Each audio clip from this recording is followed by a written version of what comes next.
Vladimir Putin आज दुनिया का सबसे पावरफुल और सबसे फियर्ड इंसान है। कुछ लोग ये भी मानते हैं कि सीक्रेटली वो दुनिया का सबसे अमीर इंसान भी है, इलॉन मस्क से भी ज्यादा। उनके पास 43 प्लेन्स, 7000 से ज्यादा कार्स और तो और एक गोल्ड से बना टॉयलेट भी है। We are not joking. Vladimir Putin 20 साल से ज्यादा समय से रशिया के सुप्रीम लीडर हैं, जो दुनिया के सबसे ज्यादा न्यूक्लियर वेपन्स को कंट्रोल करते हैं।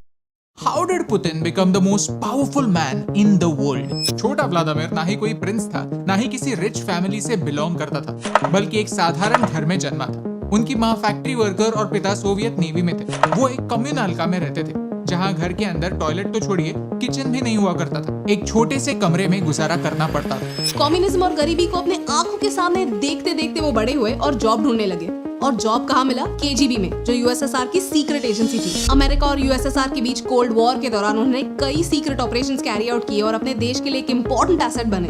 आज रशिया दुनिया का सबसे बड़ा देश है, लेकिन 1991 से पहले उससे भी बड़ा एक देश था, सोवियत यूनियन। रशिया को छोड़कर 15 और देश इस बड़े यूनियन का हिस्सा थे। लेकिन 1991 में सोवियत यूनियन टूट गया और रशिया में पॉलिटिकल और इकोनॉमिक क्राइसिस आ गई। On a personal level Putin को इस बात का बड़ा झटका लगा। 1991 से लेकर 1999 तक का समय रशिया की हिस्ट्री में एक मुश्किल समय रहा। बोरिस येल्त्सिन, जो उस समय रशिया के प्रेसिडेंट थे, रशिया के वर्स्ट प्रेसिडेंट माने जाते हैं। उनका एटीट्यूड रशिया के लोगों को बिल्कुल अच्छा नहीं लगता था। फिर वो वेस्टर्न लीडर्स की चापलूसी करना हो या पब्लिक में दारू पीना और नाच गाना, ये रशिया के ऑर्थोडॉक्स कल्चर को सूट नहीं करता था और इनके लीडरशिप के अंडर गरीबी बढ़ी। उनकी वजह से रशिया की मेन इंडस्ट्रीज चंद लोगों के हाथ चली गई।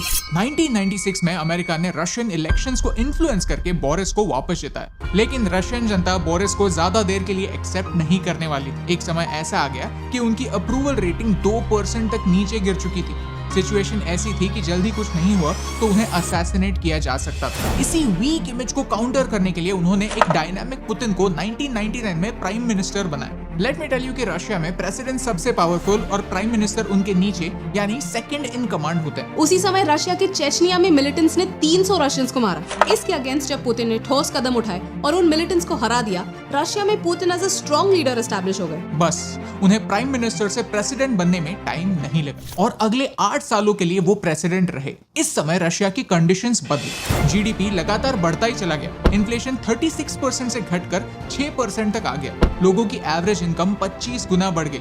रिजल्ट्स दिखे, लेकिन क्यों? अच्छी पॉलिसी मेकिंग की वजह से नहीं, ऑयल की वजह से। जैसे तेल की डिमांड और प्राइसेस बढ़े, रशिया की इकोनॉमी भी बढ़ी। On the other hand, police reforms और मिलिट्री रिफॉर्म्स के साथ रशिया बदल रहा था। लोगों को फिर से पुतिन एक ग्रेट लीडर की याद दिला रहा था। इसी के चलते चलते 2004 में पुतिन को 71% वोट मिले और वो फिर से इलेक्ट हो गए। टेक्निकली एक इंसान सिर्फ 2 टर्म्स के लिए प्रेसिडेंट हो सकते हैं, लेकिन पुतिन स्मार्ट थे। उन्होंने 2008 के बाद as a prime minister role ले लिया और उनके ही जूनियर को प्रेसिडेंट बना दिया।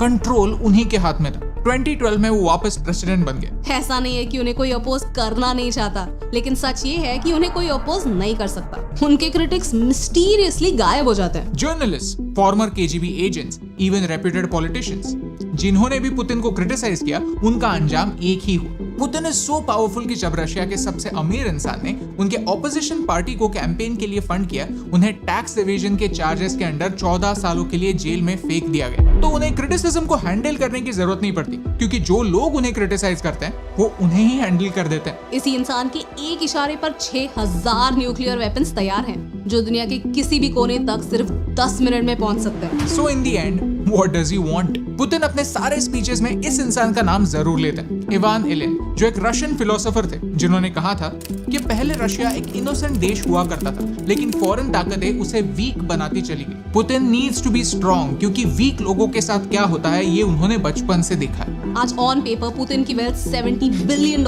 है, लेकिन फाइनेंशियल एनालिस्ट का मानना है कि उनकी असली वेल्थ $200 बिलियन से ज्यादा है, which makes him richer than our favorite Elon Musk। Geopolitics में कोई दोस्त नहीं होता। भारत को प्रोटेक्ट करने के लिए हम किस तरह के लोगों से डील कर रहे हैं, ये समझना हमारे लिए इम्पोर्टेंट है। And that's why this video. So this is the story of Vladimir Putin, दुनिया का इकलौता इंसान जो चाहे वो सब कर सकता है, लेकिन जिसके खिलाफ आवाज उठाने की हिम्मत कोई नहीं करता, और जो करता है वो इस दुनिया से ही उठ जाता है।